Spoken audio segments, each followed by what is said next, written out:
Welcome to Demand and Disrupt the Disability Podcast. Here, we will learn to advocate for ourselves and each other. This podcast is supported with funds from the Advocato Press, based in Louisville, Kentucky. I want to talk a little about why I was so excited to do this podcast. I love podcasts. I listen to them all the time. That and audiobooks. I was listening to a podcast, We Can Do Hard Things, by Glennon Doyle, which is an awesome podcast, not related to disability, but still an awesome podcast. And Abby Wambach, famed Olympian and soccer player, was talking about internalized homophobia. And I was like, homophobia, but you're gay. This is not a secret. Abby is openly gay. And so I listened to her, and I thought about it some more, and it dawned on me that, what she was saying was that she felt that there was something wrong with herself because she had internalized all of the homophobia that was in the world around her, that she saw all the time and every day. And that's the point at which I realized that I had internalized some ableism. An ableist messaging that I wasn't enough, that I wasn't worthy, and that disabled people in general were less. If you had told me I thought that, I would have denied it because I had never thought of it that way. But I remember very clearly when I was in college, which was quite a while ago, my goal was to get a job in the mainstream sector because I felt like that was the real mark of success, was getting a real job, not a job with working with disability or disability advocacy. And I would love to go back to my college age self and just smack her on the head for so many things, but in particular for that because I have since met so many people who work in the disability field, and they are the most kind, most caring, but also just most ferocious and ferociously loving, loyal, and optimistic people I have ever met. And I have been absolutely blessed to have many of these people in my life. But I didn't think of that then. I wanted a different job, a job without the disability label attached to it. And so the Demand and Disrupt is the name of the podcast.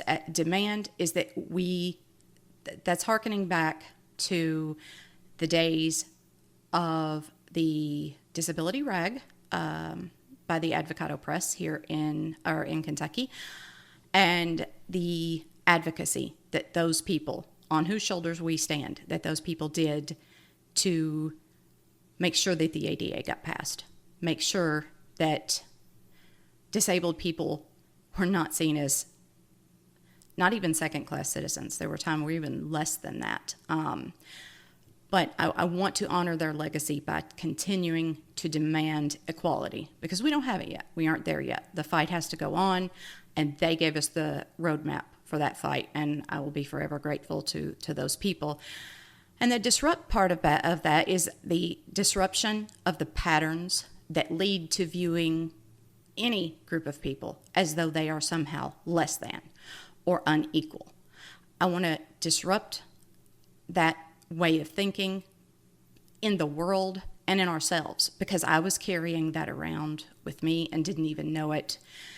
And it opened up my life so much to so many more opportunities once I saw that there. And I disrupted that thinking. I said, no, these thoughts are not going to live here anymore. They are not welcome. So the disrupt is to get rid of those thoughts in ourselves as well as in the rest of the world. That's a little about me. I'm sure you'll hear more about me as times go on. Oh, I am blind also. I also have a chronic illness. I've lost the use of my left hand. I used to be a writer, and I do still write some, but it's harder because my writing was always done through my fingertips. So Now I can't really do that, so I've turned more to shorter things like poetry and also podcasting, because I just have to talk. And as people who know me can tell you, I do that very well. I talk a lot. So I just wanted to introduce myself to everyone and say thank you so much for listening and for giving this podcast a try. I hope you enjoy it.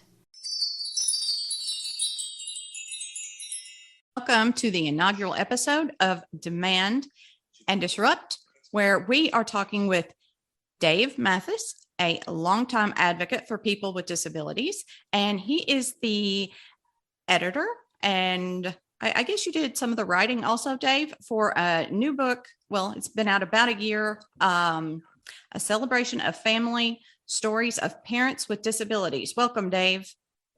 Thank you. Welcome. So tell me about this book and how it got started, where the idea of it came from. I was working part-time for the Center for Accessible Living, which is an independent living center in Louisville, Kentucky. And I'd had a couple of conversations with staff members who had disabilities, and we were talking about parenting, and there were a couple of them who were parents with significant disabilities. And I just found the stories they were telling me to be interesting. You know, one woman mentioned that she had Child Protective Services called on her for no reason besides she had a visible disability, and a few other episodes like that, and also how positive their parenting experiences were. And so we decided as a group that maybe as a Center for Independent Living, we should do more on the subject of parenting with a disability. And I knew a few other parents with significant disabilities. We organized about 2 or 3 panels at different events and conferences and meetings, where we had 4 people who were parents talking about their experiences. And they went quite well. They were very well received. So, and at the same time, I kept discovering more parents with disabilities that I knew. So we decided at that point, maybe this would be a good subject for a book. And we went forward with that idea. We felt like it would be serve as a model for other young people with significant disabilities who were thinking about parenting or whether they should parenting, because these were, you know, for the most part, very positive experiences, despite some bias and discrimination. These were positive experiences, and people have been able to work out a number of issues to be very successful parenting. So we started right as COVID hit, the shutdown hit. I guess that would have been spring of 2020, I think, is when we started really putting these stories together. And we ended up with 30 different stories in the book. And I think it came out pretty well. I think so. I've read the it is amazing. I hesitate to use the word inspiring as a disabled person myself. I am blind, and I, full disclosure, am in the book. What am I, chapter 23? I think you're chapter 23. I'm not sure how much people had to pay you to get a higher chapter number, but whatever. I'm not bitter. A must-read parent. It's a must-read chapter, and I hope there's no I hope nobody thinks that the order was something to do with the quality of the story. No, only me. Only I think that. No one else does me. I did have reasons for putting things the way where I put them. So go ahead and tell me about that. Tell me about the creation of the book. Well, what we did, and this, again, this was during COVID. Jason Jones and I had developed about, I think it's 7 or 8 questions for the panels to use. I didn't have anything to do with the operation of the panels. Jason was the moderator. And so there was like 8 questions that he kind of used to as a guide for the panels. And so we kind of formalized those 8 questions, decided that we would, I decided that we would use those questions for everybody's story. So there would be some resemblance or some similarity in what people were talking about. And when we had those questions, I began doing Zoom interviews with people that I knew and who had agreed to take part. And what I would go through the questions, and they would answer them. It was recorded through Zoom, and when we sent I sent the recording, the audio recording through a transcription software to get essentially a transcript of the interviews. And the transcription software works surprisingly well. I didn't have to do a whole lot of cleanup, but I did do some reorganization and some to turn it into a comprehensive narrative. So in a sense that I didn't really write, but I did kind of mold the interviews into a story. That's true in about 20 of the 30 stories. 2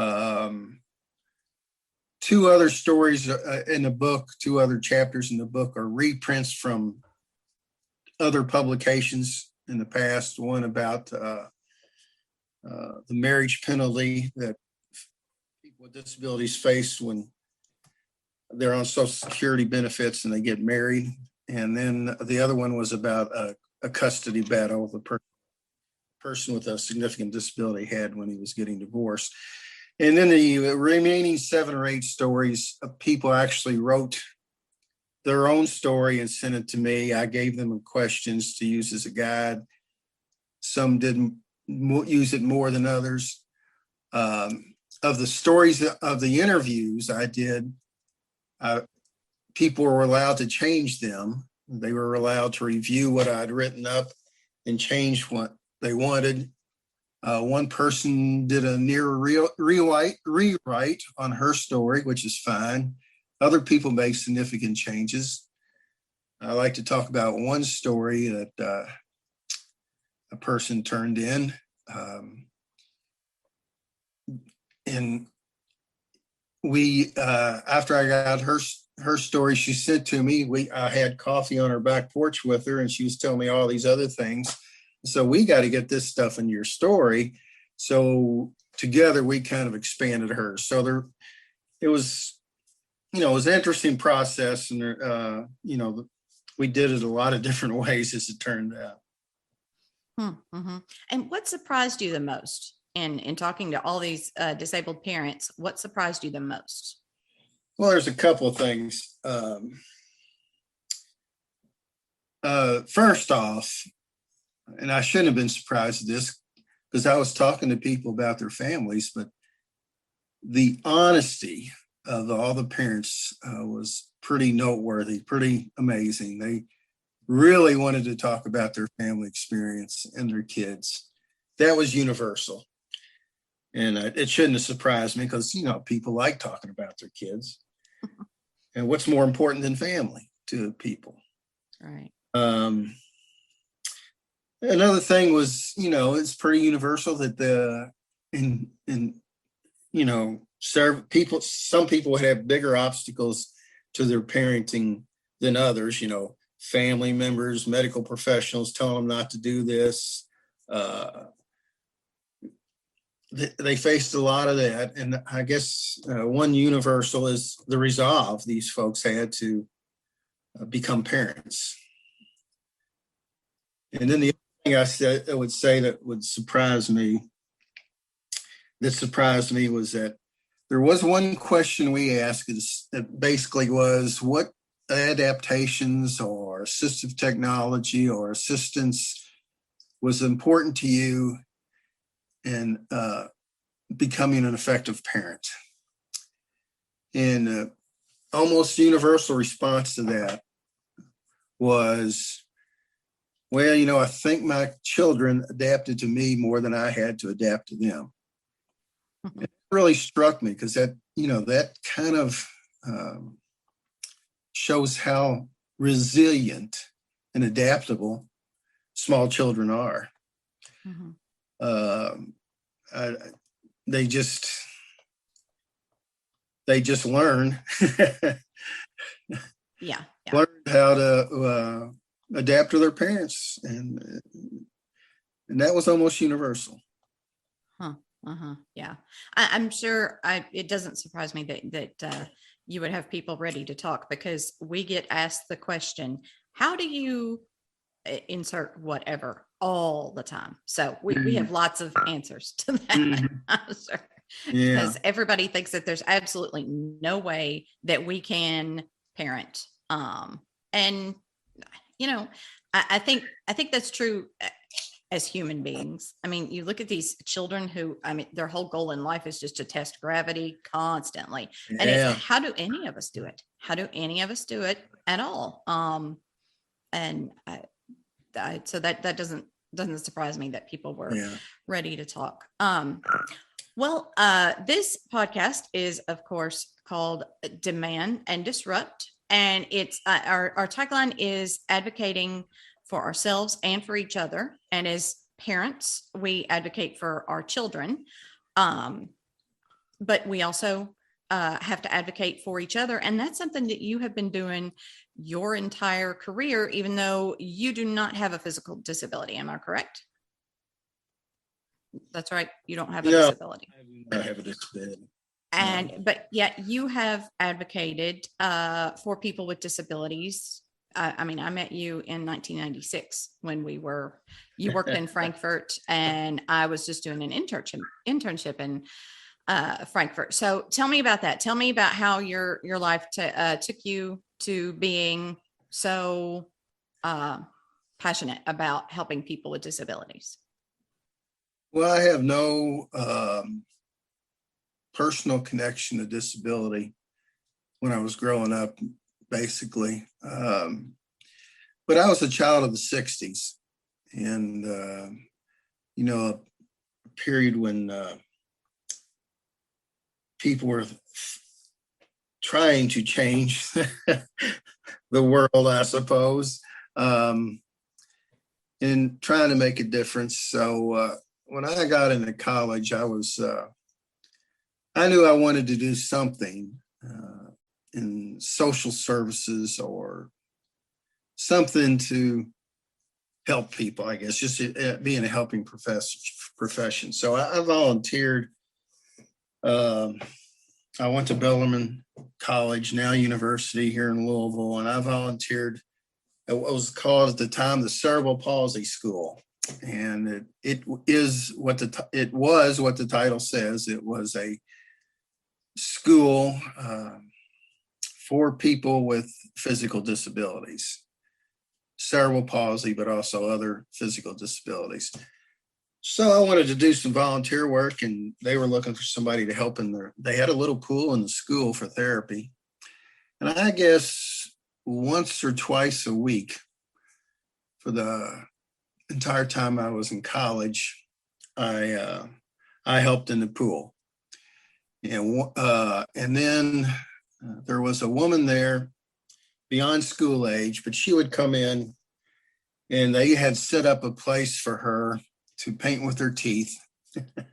And she had severe cerebral palsy. She was probably in her 30s at the time. And so much so that, she depended on others for her care, and she really couldn't do much at all with her hands because of the significance of the cerebral palsy. So somebody would put a paintbrush in her mouth, and she painted with her teeth, and she had kind of put something on the bulletin board over Bellarmine that she would like to talk to people. So I began meeting with her fairly regularly at the same time I was volunteering at the school. And we became really good friends over the years. We did a few things together and visited her house fairly often. And she was kind of encouraged me to go into the disability field. And one thing she suggested I do was work at an Easter Seal camp. There was one in Kentucky and Carrollton called Camp Kysock, and that she went to every summer. So I applied to go there. They didn't have any positions open, but they were opening a new camp at Rough River called Camp Green Shores. And I went down there as a 20-year-old. And we, 21-year-old, and it was just a great experience. Everybody there was for the same purpose. The staff was there to work with these campers with very significant disabilities. And I ended up going back for 4 summers because it was just such an experience for me. And I even quit 2 jobs to go back to the camp. Wow. Uh-huh. And because I graduated in 76 and didn't know what I wanted to do with a history degree. So I worked as a supervisor at what were known as sheltered workshops at the CP school, attached to the CP school. I did that for 9 months and then I quit and went to camp. I came back, did my student teaching in history in middle school. And one thing I learned is that I didn't want to be a teacher. So I got another job and I didn't care for it. So I quit to go back to camp one more time. And then from there, after that was my last summer at camp, I worked at the sheltered workshop again. I worked at a special education teacher for a couple of years. I worked at a residential facility for individuals with disabilities for a few years. And then I eventually got a job with vocational rehabilitation in a central office in Frankfurt. Then I went to the Office for the Blind to work for the CATS Network for a while, the AT project, this is a technology project. Then I went back to voc rehab. And finally, after all these years, I was managed to hold a job. Spent another 23 years with vocational rehabilitation. So that is how I got involved, probably longer than it needed to be. No, I did not know this stuff. I worked, like I said, we met in Frankfurt, but I did not know this kind of stuff. Yeah. So that's very interesting to me. Yeah. So that's my kind of intricate path through the field. And then after I retired in 2017, I went to work part-time for the Independent Living Center. So. And they're in Louisville, and that's where you are. Yeah. Okay. Now, tell us where I'll have a link in the show notes. Look from Amazon Kindle version. Where else can people get the book right now? Well, right now, that is the main place through Amazon. We do sell it locally at the Carmichael Books in Louisville. It's an independent bookstore. It's available there. We've reached out to some other independent bookstores, but not very successfully, unfortunately. And we can supply copies directly from the center if somebody wanted, say, particularly wanted a quantity of copies of the book for a classroom or something else. They could contact us at the Center for Accessible Living, and we could supply them with a quantity of books at a reduced price. Okay. And you're working on getting the book on Bookshare, is that right? It is on Bookshare. It's been on for a couple months. Sometime last spring, it finally got on Bookshare. I had a tough time connecting with them, but it is on Bookshare. And Marissa Roderick, the daughter of one of the parents in the book, knows several people who were able to access it that way. Okay, great. We submitted it to Kentucky Talking Books not long after we published last summer, and they still not have recorded a version.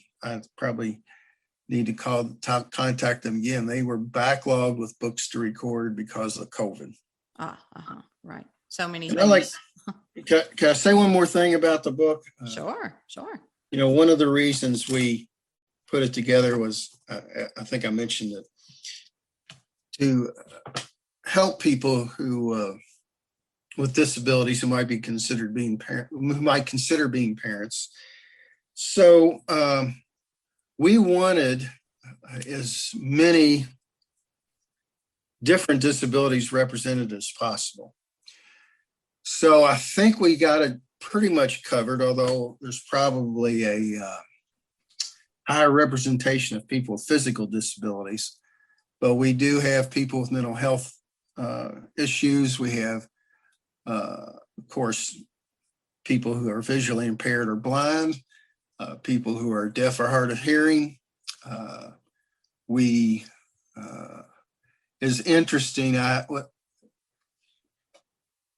don't think I mentioned, but about I think 23 of the stories are Kentuckians, but we were having trouble finding people with mental health and intellectual disabilities in Kentucky who would be willing to talk. So there are a few folks out of state represented in the book. We've got I think if you're a person with a disability thinking about becoming a parent, you should be able to find a model in the book, no matter what your disability is. I think that's true. My oldest child is 13, and I looked for a book like this before I had him, and there was not a book like this. This is a very unique endeavor that you put together. Yeah. I'm glad to hear that. That helps. That it helps. We had a couple people. There's like 3 stories about people who acquired disabilities after their parenthood, just so we had examples of that too.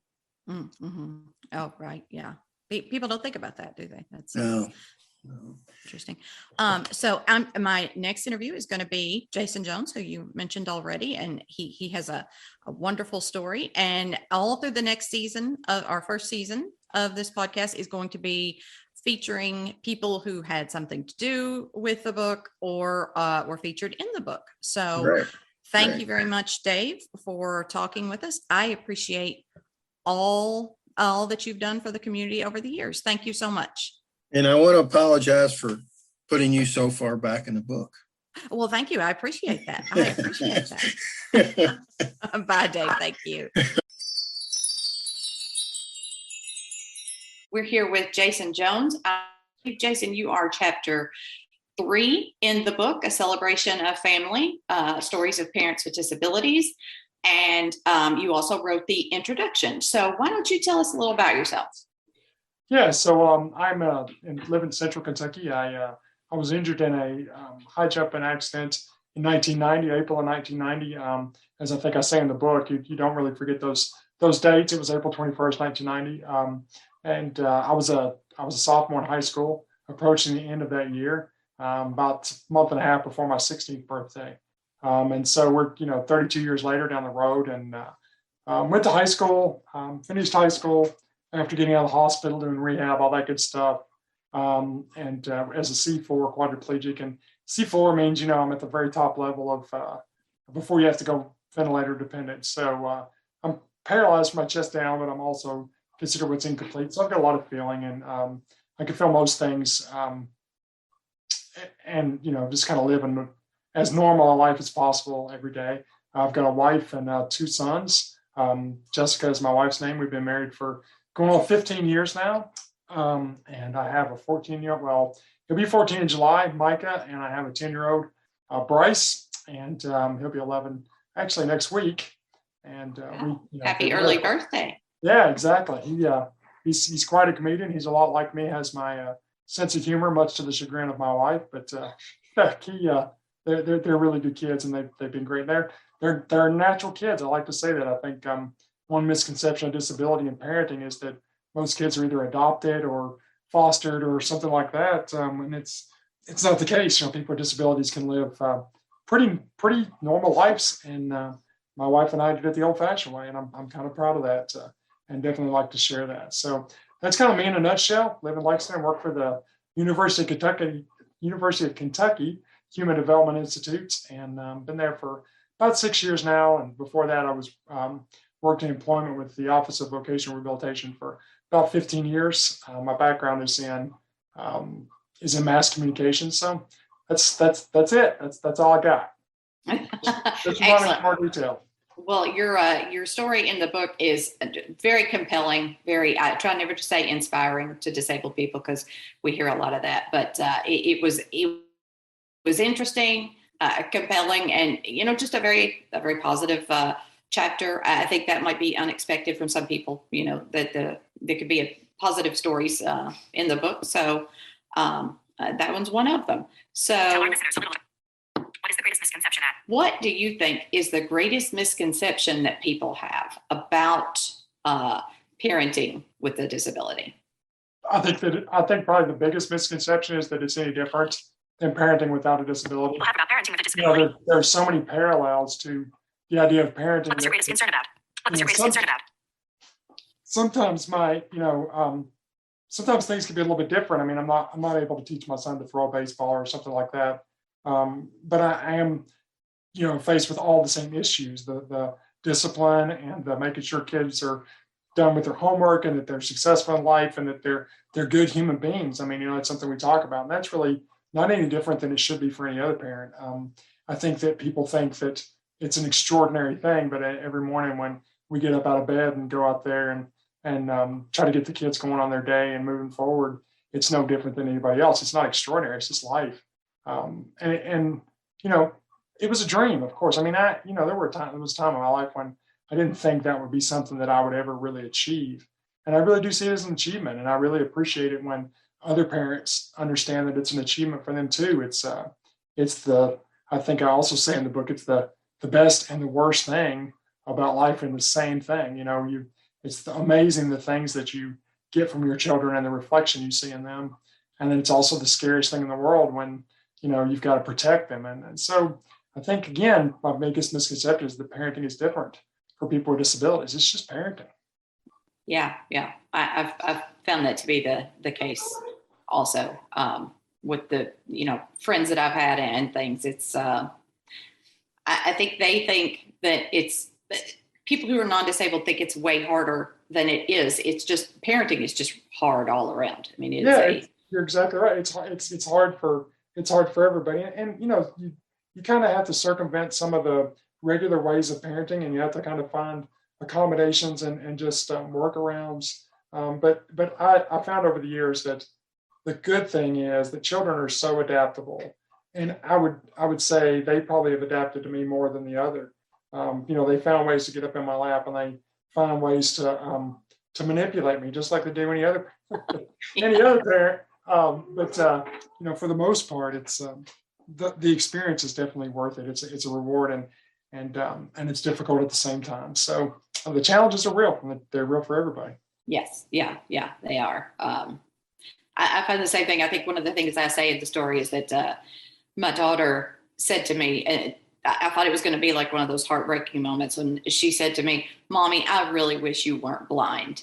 And I was like, oh, and I thought there's going to be this big conversation. It's going to, I'm going to keep it together. I'm not crying. She said, because you can't see how cute I am.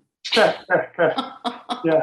You get it put in perspective really quick, I'm sure. Yes. Yeah, exactly. So so tell me some of the things your kids have done to help adjust and how is it different from them, if it is at all? Well, I think we kind of have a policy in this house, even if it's not written down, that we show up. And I think that's some of the things that, as a person with disability, there's a lot of nights when I probably don't feel like doing some of the things that we end up having to do, and keeping a schedule with the kids. So there are times when I just have to say, guys, I can't do it. I try to minimize those as much as possible because I think it's good for the world to see, I make people think about, is this building accessible? And his kids are playing soccer. So is this field somewhere he can get to, and those kinds of things, or or, we're into bowling and golf. I mean, and golf is usually not in very accessible places. So we make people think about, well, Jason needs to be included too, because his kids, are important and they're part of this. So I think there are times when the kids have to go, yeah, we're just not going to be able to do that. So we try to avoid those situations as much as possible. And there was a time when, both of the kids came through this period where their friends were old enough and mature enough to ask them what was wrong with me, and it bothered my first child a lot more than my second one, I think. And some of that's just he's a little more gregarious and just a little more outgoing, but it gave us a good opportunity to have that conversation about why things were different and that kind of stuff. But honestly, I mean, I'm sure you would say the same thing. At the end of the day, they're just my kids, and they know what's going on with me, but they're so used to it and so immersed in sort of that culture and sort of the things we can and can't do that we don't have to explain it a whole lot why we can or can't do things. We just kind of live life. And the cool thing is, like I said in our earlier question, was they really adapted to me. I was telling you in a previous conversation that I've got one son that sits beside me in the car and kind of holds on to me, even though he doesn't realize he's doing it sometimes. Just sort of an instinct. They're both good about opening doors and closing doors, and they're good about running me up and down the lift. But at the end of the day, they're boys, so they're not good at cleaning up their socks and their bedrooms and all those things that you would expect. There was a period of time where we couldn't travel too much because it was just a lot on my wife. My wife's like 5'2" and 100 pounds. So, and just for perspective, I'm 6'5" and about 240 pounds. So it's a little different. So, we got to that point where the kids were really helpful. And we don't even have to ask anymore. We get to a hotel room somewhere and they're jumping out and they're unloading bags, and we get in the room and they're fixing the bed and they're putting my clothes away and all that stuff. And it's, I think those are the things that really impress me with my kids. And again, I'm not going to sit here and say I've got perfect kids, because I don't. And anybody that tells you they do is living in a dream world, I think. But they're lying. They're just flat out lying. They're just flat lying. I think you're right. I think you're right, Kimberly. Yeah. Anybody who says how perfect things are, I'm like looking for the hole in the story. Look, there's not all. So have you been home today? Yeah. What was your greatest concern about becoming a parent? Well, I mean, first of all, it was sort of a series of things, changed differently, changed depending on where we sort of were in the process. There was a time when we didn't know fertility-wise if I would be able to do that. And everybody I talked to said, it's a funny thing. I'm a quadriplegic, and it's something that's usually an advantage over a paraplegic, if there are any. That's one, because it doesn't seem like that function is as damaged when you have a higher level injury. So that was the first thing. Are we even going to be able to have kids? And my wife was born to be a mother, and she told me that when we first started dating, that this was something that was really important to her. And so I felt that, I'm going to feel real inadequate if we can't get to that point. And she wanted to be a mom, not just, she wanted to carry the kids and do all those kinds of things and go through the pregnancy. Although, that was a concern too. And then we got into that point, and I kind of felt a little helpless not being able to help her as much. But I guess my biggest concerns with the kids were all the things that you would think of, like, I talk about in the book when Bryce got hurt when he was real young at one point, and it was a really helpless feeling. But before we had kids, that was sort of my concern. Am I going to be able to stay with them by myself? Am I going to be able to participate in the events they want to participate in? Am I going to be able to, hug them when something's wrong? Am I going to be able to hold them or carry them? And honestly, one of my biggest concerns was, and I think a lot of men would think I'm crazy for saying this, but I wanted to help, and I couldn't help as much as I wanted to. I wanted to be able to get up and let my wife sleep and do that kind of stuff. Although back in those days now, I probably would really relish the idea of staying asleep through all that. But that was kind of a difficult thing. But we never paused the idea of having kids. And that's the advice I'll give to everybody. It's like I had some really good mentors in my life that said, "You can do it," that was very helpful when we move forward with the process. There's nothing more rewarding in our lives, for sure. Mm-hmm. Yeah, I agree. I had some weird fears. Like I just knew that, okay, I am blind. I had a fear that my child would have a fever, and because I couldn't read the thermometer, my child would die because I couldn't read the thermometer. I don't know why this was just the thing that I fixated on. And it's so bizarre because I could tell you right now within like a tenth of a degree what my child's temperature is, and always could. I just put my cheek against their head, always could tell. But I think talking thermometers are more, they're but this was would have been like 14 years ago. They weren't as prevalent as they are now. So it's weird. I think the fears that we come up with, and I mean, throughout the book, there are stories of people who had fears that just never materialized at all. Yeah, I think that's more the rule than the exception. I mean, I had a similar thing where I would have these dreams about a fire in the house and me not being able to get my kids out. And that obviously those things can happen, but at some point I learned that the fear of that is not worth the anxiety that it creates long term. You don't want to miss out because you're scared to death. But I get that irrational fear of things that hopefully will never come to fruition, but it's still there. Something in your brain just won't let it go. Mm-hmm. I think some of it stems too from I am sure that non-disabled parents also fear things like fire and fever. Yeah, sure. But for us, somehow we have just internalized this idea that these are the deal breakers. It's funny, yeah. Yeah, it's funny. So obviously, none of the things that you were most worried about came to fruition. Is there anything that surprised you about parenting? I mean, probably the same things that surprise everybody. I mean, our first son was born breech. Well, he was born emergency C-section, and that was a bit of a whirlwind. I remember, doctor came in to check with my wife, and within 2 seconds, I was sitting in the room by myself as they wheeled her out and took all the machines and stuff with her, and that was a shock. But then I really, I heard him cry, and they brought him around in front. I saw him through a window, and it was like that instant moment of, oh my God! Like, first of all, how did this happen? We're here now. Uh-huh. The second part of it was like, I will never let anything hurt that guy. Uh-huh. And I think unfortunately, that's probably not the case for all parents, because we just, in the real world, there are just some really bad parents. And I'm not the best parent, but I know one thing: I'd kill for either one of those kids or give my own life for them in a second. And that even my parents, and it's funny because I like to say this, but the day I got hurt, my parents have talked about over the years how gut-wrenching it was and how tough it was for them, and I never understood it till I had my own kids.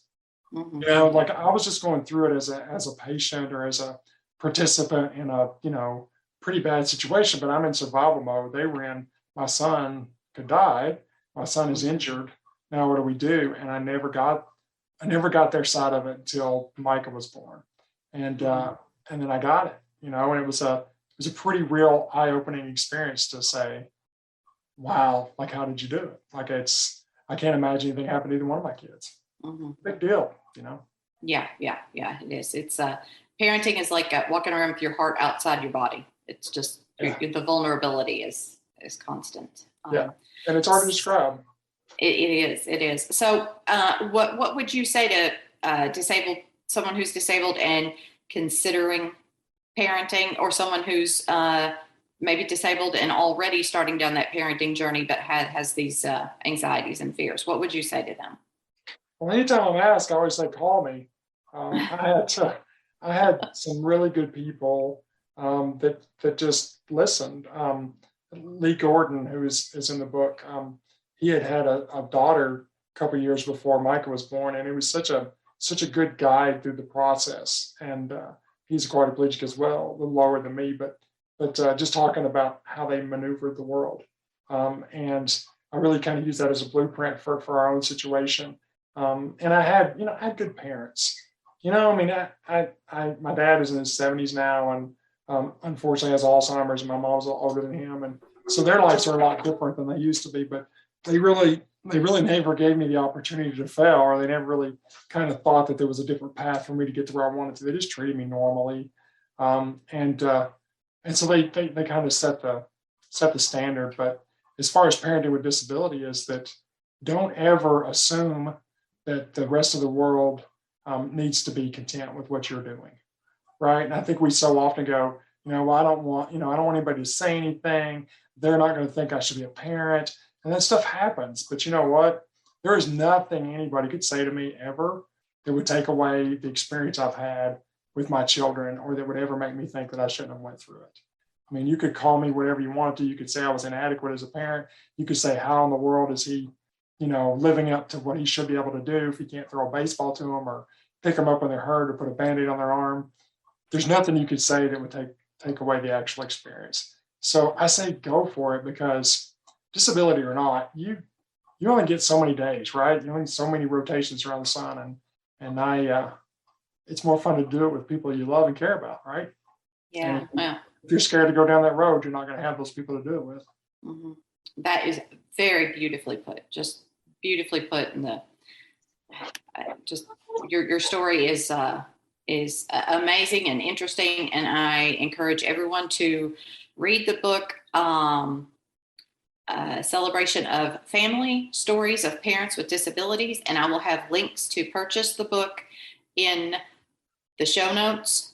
And thank you very much for talking with me, Jason. I appreciate it. And anyone who wants to get in touch, I'll have emails and things for me and for the podcast in the show notes.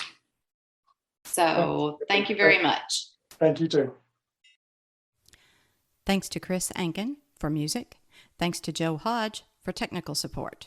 If you have questions or comments, send them to demandanddisrupt@gmail.com. If you like the podcast, please consider leaving a review. If you really like the podcast, go ahead and subscribe and tell others about us. Until next time, thanks for listening.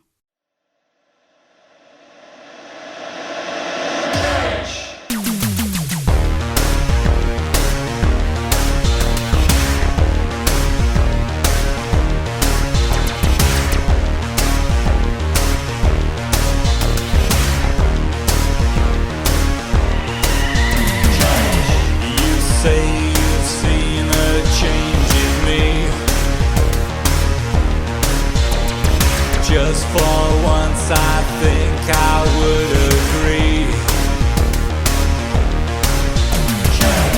We both know there's a difference. We've had our curtain call, and this time the writing's on the wall.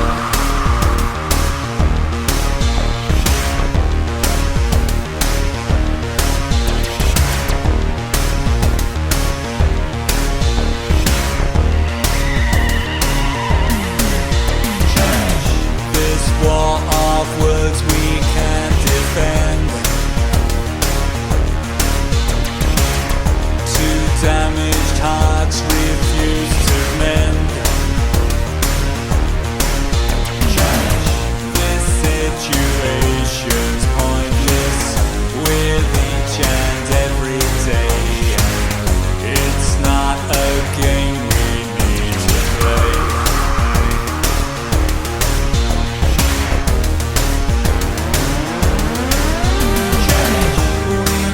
To make things better, repair and rearrange things, but each and every letter spells out the need for us to open up our minds and hearts to change.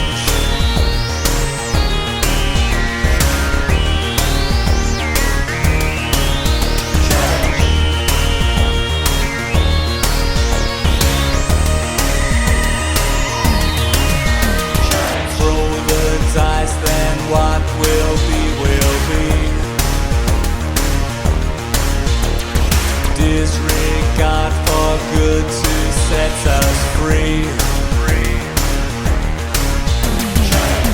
There's just no way of knowing if love lives anymore. Will turn out